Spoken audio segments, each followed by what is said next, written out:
Good morning. My name's Elizabeth Echevarria. I'm the founder of Living in Liberty, a nonprofit in Pittsburgh that helps women transition out of a life of sex trafficking today. I have Kellee Wheeler with us, who is our lead for awareness and prevention. We're so excited to have her. We're going to do an interview with her and learn more about human trafficking and what she does for Living in Liberty. Welcome, Kellee. How are Thank you? you for having me. Well, we're so excited that you're part of the Living in Liberty team. You do such an amazing and wonderful job. I wanted to ask you, we want to educate people around the issue of human trafficking. And so, what is human trafficking? So, if we want to go by a formal definition, human trafficking is the trade of human beings for the purpose of forced labor, sexual exploitation, or sexual slavery. And so, what does it look like in the US? So, in the United States, traffickers compel victims to engage in both legal and illicit sectors and industries. So, human trafficking can take place in many, many places just beyond, pornography or, kind of the dark web type of things. It can also take place in hotels, resorts. It can take place in manufacturing, construction. It can take place anywhere and everywhere, and it does in the United States. I think that's the surprising thing is people don't Mhm. think it happens in their backyard. Does it Absolutely. happen here in Pittsburgh? I'm sorry, what'd you say? I didn't hear you. Oh, I'm sorry. People are surprised that it happens everywhere and that it happens here in Pittsburgh as well. Does it Oh, happen? yeah, absolutely. Yes. So if I were out and about and, how would I know what might be some of the red flags for trafficking? So, when looking at a victim of human trafficking, there's going to be a couple things that are pretty big red flags. And take this with a grain of salt because this could just be also, it could be interpreted in many, many different ways.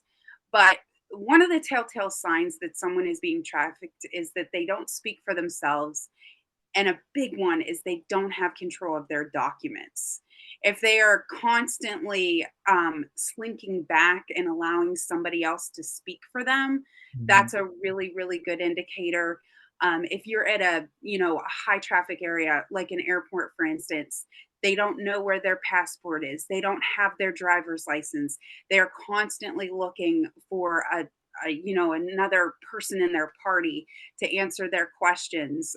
In a hospital setting, if you need some sort of direction there, they won't directly speak to a doctor or a nurse, even when the doctor or nurse is trying to address them directly. It is almost as if they are glued to that person that is with them in the environment or the atmosphere. um, Typically speaking, victims will be overly tense and very fearful when they're in public, and it can be more, it's way more than just a shy person. It's just a certain kind of layer. And typically speaking, I think a lot of this too is like, you'll have a gut check. You just Mhm. have a gut check about, when you interact with people, and you're going to look at it and be like, there's something here that's off. And Mhm. you may be wrong, but you may be right. And we'll Mhm. get into what you do if you think that someone is being trafficked here in a minute. I don't want to get too far ahead of this Mhm. conversation, but those are some telltale signs, some red flags. Also, if you're in a high school environment or any type of educational environment, especially with teenagers that don't have access to their own money. They don't have a part time job or anything like that. And all of a sudden, they have multiple cell phones. They've got brand name designer handbags. They're talking about somebody who is constantly purchasing items for them. They're talking about maybe a boyfriend or somebody who is older, and they're going places that Mhm. they haven't traditionally been before, and behaviors really, really start to change, especially on that level too. A lot of times they'll start disengaging with their normal social groups. They may have been active in the past playing volleyball, basketball, and now there's no interest at all. Like any sort of sudden change or sudden drift or shift in especially a teenager, it's a telltale sign that something is going on, and it could be a trafficking situation. Yeah. Thank you, Kelly. That was a great, descriptor. So what do people do if they think someone is being trafficked? What should they do? So, the first thing that you want to do is report it. And you can do that by calling the National Human Trafficking Hotline. And I'm going to say the number right now. It's 1-888 373 7880. That line is 24 hours. There are multiple languages. So, do not ever feel like you don't know. You're calling it an inconvenient time. There's nothing about that that's inconvenient. In addition to that, I want to emphasize it is not your job to figure out if someone's being trafficked. It is definitely your responsibility, though, to report something if you feel like something is off. And if Mhm. you see somebody, of course, that's in immediate danger, please call 911. It is up to the authorities to sift through these reports and to sift through these concerns. Just as a concerned individual, though, that's where you can start. Yes, very good. Yes. So remember, call the Polaris Project or 911 if it's an immediate emergency. So what does Living in Liberty do? Okay, so Living in Liberty is a Pittsburgh based nonprofit organization that restores dignity, freedom, and a new life to victims of commercial sexual exploitation by creating a safe, secure, loving, and nurturing community where healing occurs and new life begins. That is the official mission statement. But if you want to step back from that mission statement and talk about like the actual, like, what does that mission statement actually mean? We service women of any color, creed, nationality, whatever it is, that have been caught in sexual exploitation or human trafficking in one way or the other. So we have one arm of this where we actually can provide rehabilitation for these women to actually, figure out what they want to do with their life after coming out of human trafficking. We have a ministry that actually goes on the streets of Pittsburgh and talks to women that are part of this, lifestyle, and we are there for them whenever they decide that it's time to do something different. And we hold their hand every single step of the way.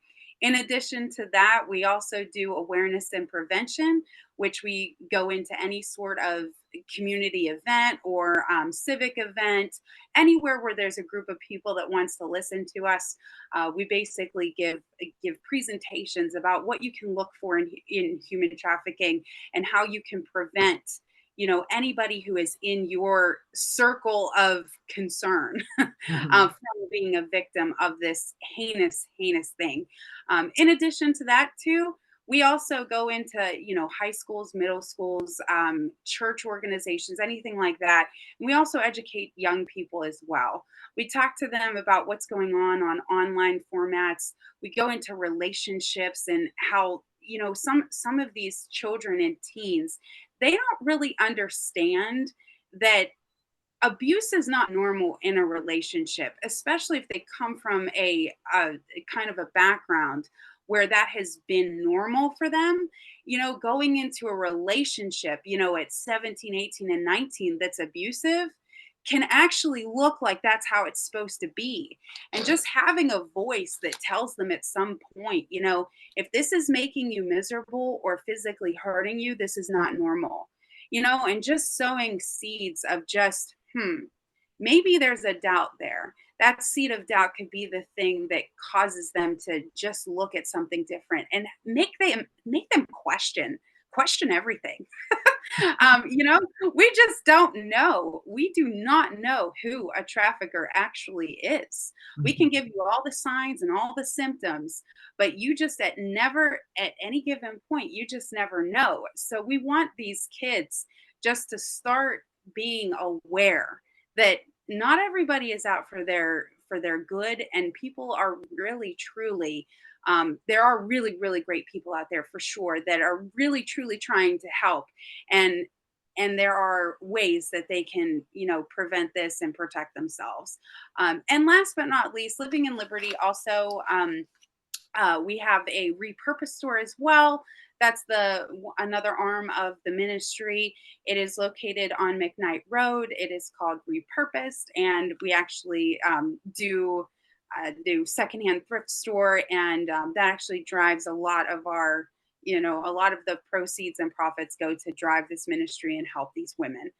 That was a really long explanation. I hope that was okay. Well, now I'd like to get into what you specifically do for Living in Liberty as the awareness and prevention lead. What does that mean, and how can people engage in that way? So, on the awareness and prevention side, the first and foremost thing that I do is go and present anywhere and anywhere. Mainly, well, let me be more specific about that. We're basically focused in Western PA. So I needed to say that. Anyway, so we're basically in Western PA, and I will come to a church organization. I have a high school that actually booked a presentation, and we go through a PowerPoint presentation with our audience, and everything is tailored towards the audience.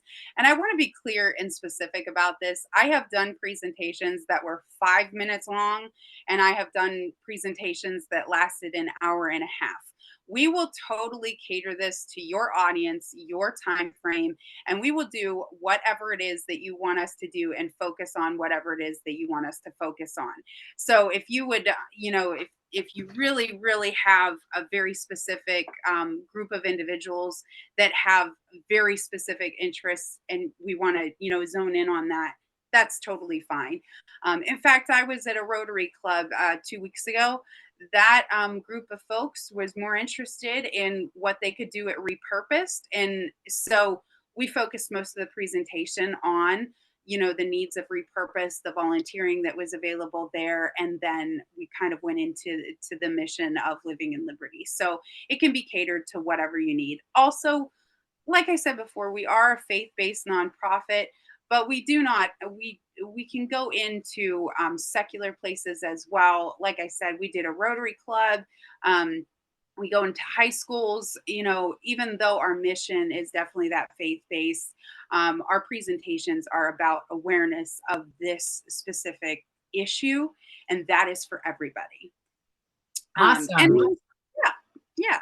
So how would someone request a speaker if they wanted someone to come speak to them?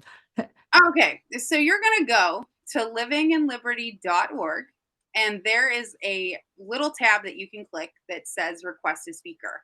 All you're going to do is click on that tab and fill in the information. That'll kick over a speaker request to me, and I will reach out and contact you, and we'll make sure that we get connected and see what we can arrange. In addition to that, too, I also want to mention we also do tabling events too. So if you just have an event where you'd like us to, you know, set up a table and hand out information, that's another thing that we actively participate in as well. Well, thank you, Kellee. It's been wonderful speaking to you today about the work of Living in Liberty, about human trafficking, and how someone can request a speaker. We hope that everybody out there listening today who's in the Pittsburgh area, or even if there's a Zoom opportunity, I'm sure Kellee would be up for that. So if you're somewhere else, but would love to have her Zoom in, we'd love the opportunity to educate around the issue of human trafficking. Thank you so much, Kellee, for speaking with us today. I hope you want to say one last word and we'll say goodbye. My last word is thank you so much. I look forward to hearing from you, and have a wonderful, wonderful day. Thank you, everybody. Enjoy your day.